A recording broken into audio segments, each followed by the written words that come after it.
de falar com vocês sobre um personagem do Antigo Testamento que nós podemos ler em Gênesis capítulo 26, que é a figura de Isaac.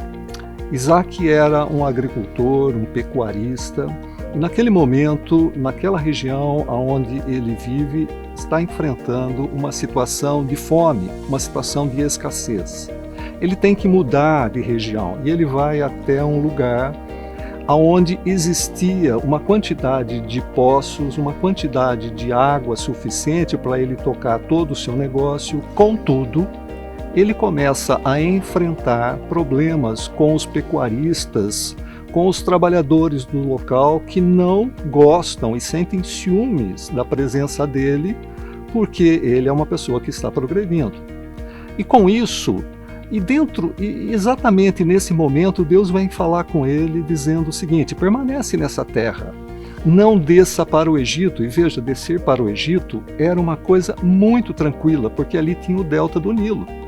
Mas ele entende o que Deus está falando para ele, obedece o que Deus está falando e permanece naquela região. Contudo, ele vai enfrentar problemas e crises com os moradores locais, com os pastores locais, e também vai enfrentar problemas de contendas, porque ele abre um poço, ele abre o segundo poço, ele vai ter que abrir um terceiro poço, e mesmo assim ele tem que fazer a opção: obedeço o que Deus está falando para mim ou vou para outro lugar? Afinal de contas, quanto tempo vai demorar essa crise? Quanto tempo vai demorar essa escassez?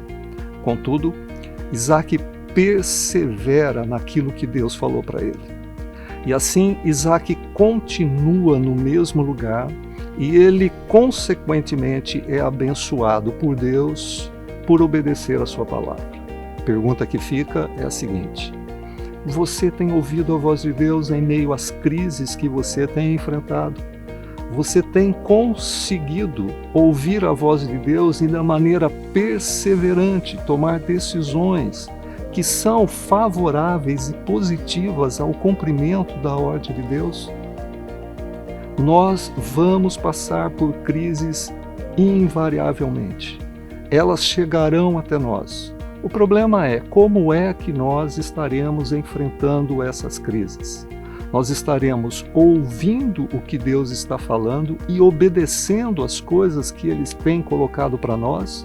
Ou a gente vai procurar caminhos melhores, caminhos outros, para que nós consigamos sair dessas crises?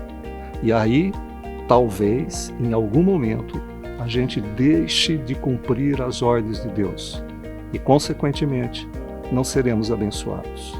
Gostaria que você refletisse sobre isso. Um forte abraço.